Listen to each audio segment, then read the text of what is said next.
Welcome back to my YouTube channel world literature.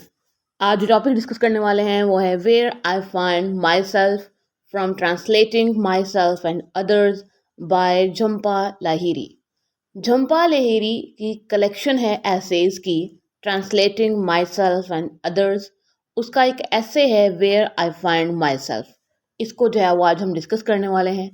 इस ऐसे में एक डिफरेंट पॉइंट ऑफ व्यू को डिस्कस किया गया है, या फिर जो हमने अपने वर्ल्ड लिटरेचर के चैनल पे ऐसा डिफरेंट कॉन्सेप्ट जो है वो ऑलरेडी डिस्कस नहीं किया हुआ है। बट आज जो है वो हम झंपा लाहिरी के थ्रू जो है वो इसको रीड करेंगे, अंडरस्टैंड करेंगे और इसके अंदर लिटरेचर ने क्या न्यू इनोवेशन लेके आया है इनके इस वर्क के थ्रू, इस ऐसे के थ्रू, उसको भी अंडरस्टैंड करेंगे। फर्स्ट ऑफ ऑल राइटर को डिस्कस करते हैं, देन अपने ऐसे को कंप्लीट इसका एनालिसिस करेंगे और डिटेल से जो है वो अंडरस्टैंड करेंगे। लाहिरी का एक नेम नीलांजना सुदेशना भी है। इनके बर्थ हुई थी जुलाई 11 1967 में। ब्रिटिश अमेरिकन ऑथर हैं, शॉर्ट स्टोरी राइटर हैं, नॉवलिस्ट हैं। इन्होंने एसेज लिखे हैं इंग्लिश में, और अगर मोर रिसेंटली बात करें तो इटालियन में इन्होंने लिखे हैं। आज का जो वर्क है वो भी इनके इटालियन नॉवेल्स के हवाले से ही है, उसी को इन्होंने मेंशन किया है और उसी की ट्रांसलेशन का जो प्रॉब्लम था वो इनको फेस करना था और उसी को इन्होंने सॉल्व किया और खुद की जो आइडेंटिटी है, खुद की जो सेल्फ डिस्कवरी है, इसके थ्रू इन्होंने की है। Where I find myself ये कोई इनका एक सेपरेट ऐसे नहीं है, इनकी कलेक्शन है ऐसेज की translating myself and others. उसी का ये पार्ट है ये ऐसे। और इस ऐसे में जो है ना वो सेल्फ ट्रांसलेशन का जो प्रोसेस है उसको जो है वो डिस्कस किया गया है। लाहिरी ने जो है वो अपना पर्सनल जो इनका एक्सपीरियंस है ट्रांसलेशन का, यहाँ पे इन्होंने किस तरह से अपने ही वर्क को ट्रांसलेट किया और देन जो इन्होंने खुद की राइटिंग उसकी जब ट्रांसलेशन की तो इनकी खुद की जो सेल्फ डिस्कवरी हुई। इन्होंने इटालियन टू इंग्लिश में जब ट्रांसलेशन की तो तब इनकी राइटिंग पे क्या इम्पेक्ट हुआ, इनकी खुद की पर्सनालिटी पे क्या इम्पेक्ट हुआ, जो इनकी सेल्फ डिस्कवरी हुई इस प्रोसेस में, उन सभी चीज़ों को जो है ना वो इस ऐसे में इन्होंने where I find myself में डिस्कस किया है। ऐसे कि इन्होंने स्टार्ट इस तरह से किया है, अपने नावल को मेंशन किया है।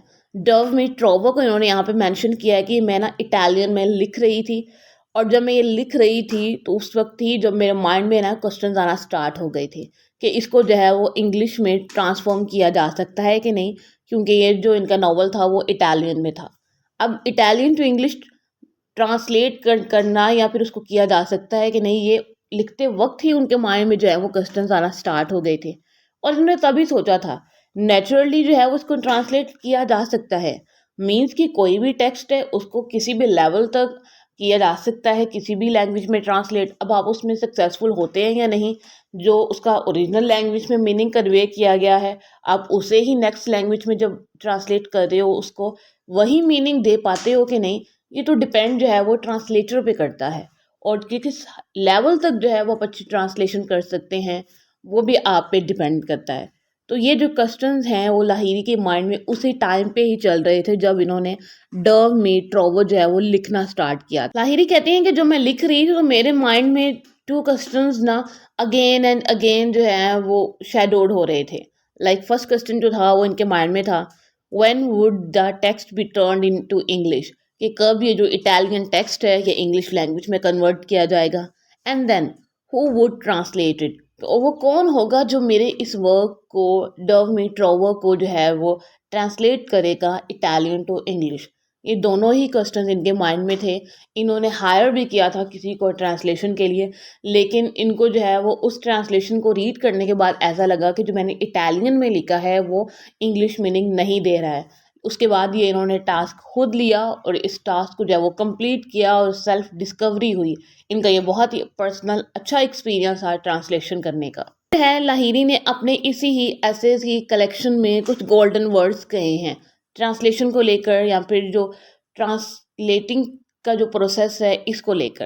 उन्होंने कहा है कि जो ट्रांसलेशन का जो रिस्पॉन्सिबिलिटी है या फिर जो कि ये प्रोसेस होता है वो ग्रेव की तरह होता है, या फिर ये वैसे ही प्रिकेरियस होता है जैसे कि एक सर्जन की प्रोसेस होता है। जैसे एक सर्जन जो है वो किसी चीज़ की सर्जरी करता है, किसी भी हमारे पार्ट ऑफ बॉडी की जो है वो उसकी जब सर्जरी की जाती है, किसी भी ऑर्गन की ट्रांसप्लांट किया जाता है या फिर सर्जरी की जाती है, जिस तरह से वो एक डिफ़िकल्ट टास्क है, जिस तरह से एक ग्रेव में जाना एक डिफ़िकल्ट टास्क है, वैसे ही ट्रांसलेशन का जो प्रोसेस है, ट्रांसलेशन की जो रिस्पॉन्सिबिलिटी है, वो एक डिफ़िकल्ट टास्क। जिस तरह से एक सर्जन जो है वो ट्रेन्ड होता है कि किस तरह से उसने ऑर्गन का जो ट्रांसप्लांट है वो करना है, उसको each and everything related to surgery जो है ना वो पता होती है।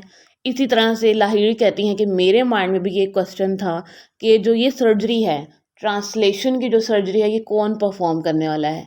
लेकिन एट द एंड जो है वो लाहिड़ी जो है वो खुद कॉन्फिडेंस आने के बाद इस टास्क को जो है वो परफॉर्म करती हैं, क्योंकि लाहिड़ी एसेस थी, नॉवेलिस्ट थी, शॉर्ट स्टोरी राइटर्स भी थी। इंग्लिश में भी इन्होंने एसेस लिखे थे, इटालियन में भी लिखे थे, लेकिन इन्होंने ट्रांसलेशन का कभी जो है ना वो प्रोसेस नहीं किया था, या फिर जो ट्रांसलेशन का जो एक टास्क होता है वो कभी नहीं लिया था। और एज अ ट्रांसलेटर जो है इन्होंने कभी काम नहीं किया था। इस ट्रांसलेशन को करने के बाद वो जो है ना वो खुद को एज अ ट्रांसलेटर भी जो है ना वो प्रोनाउंस करती हैं। हीरी जो है ना वो अपना इनिशियल जो एक्सपीरियंस है वो हमारे साथ शेयर करती हैं ऐसे में। वो बताती हैं कि वो कितनी हेसिटेट हो रही थी जब इन्होंने इटालियन टू इंग्लिश जो है ना वो अपने नावल की ट्रांसलेशन करनी है। उस टाइम पे इनको ना ऐसा लग रहा था कि उनके माइंड में बहुत ज़्यादा फेयर्स थे कि कहीं जो है ना वो मेरे टेक्स्ट की ओरिजिनलिटी ना ख़त्म हो जाए। मीन्स कि जो मैंने इटालियन लैंग्वेज में इतनी हार्ड वर्क के बाद जो एक नावल लिखा था डव मी ट्रोवो, उसकी जो ओरिजिनलिटी है मैं उसको अगर ट्रांसलेट कर रही हूँ इंग्लिश लैंग्वेज में, कहीं वो ना ख़त्म हो जाए।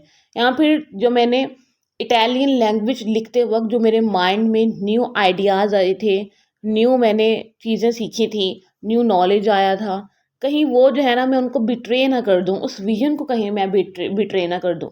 क्योंकि राइटिंग का ये जो प्रोसेस होता है ये लर्निंग का भी प्रोसेस होता है।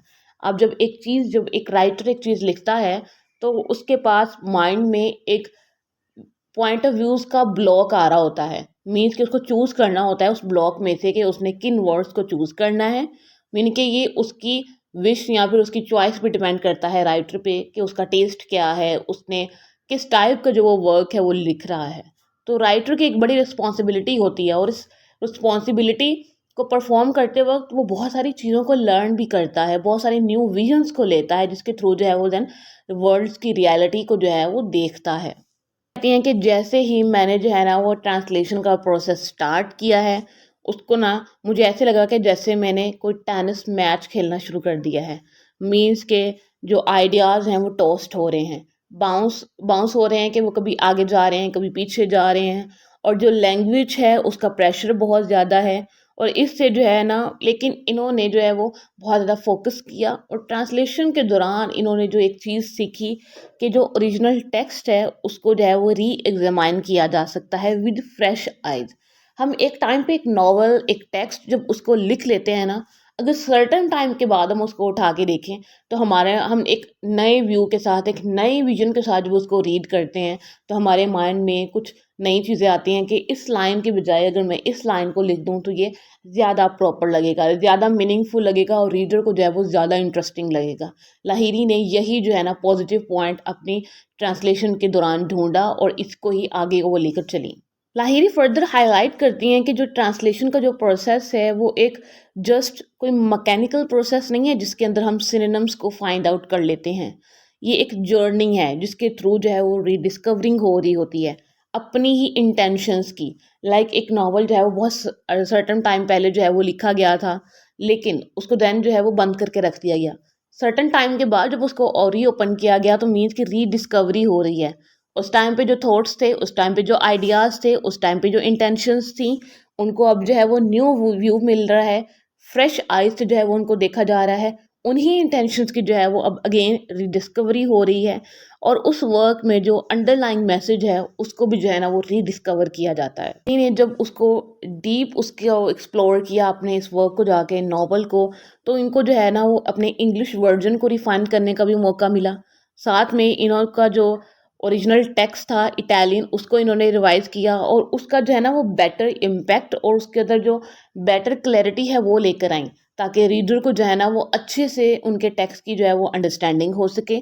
जो फ्लॉज, जो मिस्टेक्स इनकी इटालियन टेक्स्ट में रह गई थी, उन्होंने इंग्लिश रिवीजन में जो है ना वो उसको कंप्लीट किया, उन ड्रॉबैक्स को देखा, उन मिस्टेक्स को जो है वो अगेन फुलफिल किया रीडिस्कवरी के बाद। फाइंड माई सेल्फ ये जो ऐसे है, इसके अंदर फर्स्ट ऑफ ऑल जिस चीज़ पे फोकस किया गया है वो ये है कि किस तरह से जो राइटिंग की वो लेयर्स जो कि हिडन होती हैं उनको अनअर्थ किया जा सकता है, अनवील किया जा सकता है। और जो फ्रेजेस और जो कॉन्सेप्ट्स जो हैं वो इटालियन में हमें बड़े क्लियर लग रहे होते हैं, वो हमें इंग्लिश में कोई इंटरप्रिटेशन देते भी हैं कि नहीं, इस चीज़ को जो है वो अंडरस्टैंड किया जाता है वाइल जो है वो ट्रांसलेटिंग। उसके बाद लाहिरी ने जो है ना वो कंसीडर किया कि जो अल्टरनेटिव वर्ड्स जो होते हैं उनको कैसे चूज़ करना है। जब आप इटालियन लैंग्वेज में लिख रहे होते हैं तो आपने कोई और वर्ड यूज़ किया है, लेकिन जब आप किसी और लैंग्वेज में उसको ट्रांसलेट करते हो तो किसी और वर्ड्स को चूज़ करना है, और जो सेंट स्ट्रक्चर है वो क्या रखना है। मीन्स कि कम्प्लीटली आपकी रीडिस्कवरी हो रही है, आपकी जो है वो सेल्फ ग्रोथ होती है while the process of translation. अब ये डिपेंड आप पे करता है कि आपने उसको टेक्निकली वैसे ट्रांसलेट किया है कि नहीं, आपने उस जर्नी को लर्निंग के प्रोसेस के लिए यूज़ किया है कि नहीं, सेल्फ डिस्कवरी के प्रोसेस के लिए यूज़ किया है कि नहीं। Totally depends on you. At the end इस ऐसे को अगर कंक्लूड किया जाए कि इसका जो है वो एक मेजर थीम इसमें से क्या निकल के आता है, यहाँ पर जो किस सिंगल जो थीम पे है जो है ना लाहिरी ने इस वर्क को लिखा था, where I find myself, इसके अंदर एक डीप मीनिंग था। ये जो एक्ट ऑफ सेल्फ ट्रांसलेशन है या फिर जो जिसके थ्रू जो है किसी भी वर्क को ट्रांसलेट भी किया जा सकता है या किया जाता है, ये जस्ट एक टेक्स्ट को ट्रांसलेट करना नहीं होता है। इसके अंदर जो है कि जो राइट वर्ड्स हैं इंग्लिश के उन्हीं को चूज़ करना नहीं होता है। ये एक पूरा प्रोसेस होता है जिसके अंदर हम लोग अपने टेक्स्ट को रीडिस्कवर करते हैं, वर्ड्स को रीडिस्कवर करते हैं, अपने थॉट्स को, आइडियाज़ को, इंटेंशंस को, हर एक चीज़ को जो है वो रीडिस्कवर किया जाता है। और बीइंग अ राइटर जो है वो अपनी जो सेल्फ है उसको भी रीडिस्कवर किया जाता है कि सर्टेन टाइम पहले जो है वो मेरी मेंटल सिचुएशन ये थी, मेरी मेंटल कैपेबिलिटी ये थी, लेकिन सर्टेन टाइम बाद जो है वो मेरे अंदर ये पोटेंशियल आ चुका है। यहाँ पे ये जो उन आइडियाज़ पे मैंने काम किया था उनको जो है वो बेटर वे में इन आइडियाज़ पे भी अब काम किया जाता है, जो कि न्यू आइडियाज़ किसी राइटर के माइंड में होते हैं। तो जो एक सेल्फ ट्रांसलेशन का जो प्रोसेस है, इसके थ्रू जो है हम ना ही किसी टेक्स्ट की ट्रांसलेशन कर रहे होते हैं, बल्कि इवन कि हम जो है वो खुद की ट्रांसलेशन कर रहे हैं, सेल्फ ट्रांसलेशन कर रहे हैं, सेल्फ ग्रोथ हो रही है, हम लर्निंग के प्रोसेस से जो है वो गुजरते हैं। और एक राइटर जो होता है उसकी जो ग्रोथ और लर्निंग का जो फैक्टर है वो तो जिस जिस तरह से उसका लिटरेचर इंक्रीज होता है, जितने वो नॉवल, शॉर्ट स्टोरीज, एसेज लिख लेता है, वैसे ही राइटर की जो है ना वो ग्रोथ होती रहती है। राइटर की लर्निंग का प्रोसेस और उसकी ग्रोथ का प्रोसेस कभी भी नहीं रुकता है कि एक सर्टन टाइम अगर आप कहें कि एक राइटर जो है वो परफेक्ट राइटर है, राइटर जो है वो परफेक्ट हो सकता है, लेकिन उसकी लर्निंग का प्रोसेस जो है वो कभी भी नहीं रुकता है। और लाहिरी ने इसी काम को कंटिन्यू किया। इन्होंने जो है वो सेल्फ ट्रांसलेशन के थ्रू खुद को रीडिस्कवर किया, खुद की आइडेंटिटी को रीडिस्कवर किया। बीइंग अ राइटर वो कितनी परफेक्ट हैं, उनमें क्या परफेक्शन आना बाकी है, उस चीज़ को इन्होंने डिस्कवर किया। बहुत ही यूनिक आइडिया जो था इन्होंने अपनी इस कलेक्शन में और इस ऐसे में जो है वो डिस्कस किया था। वीडियो को लाइक और शेयर और चैनल को ज़रूर सब्सक्राइब कीजिएगा। Thanks for watching my channel.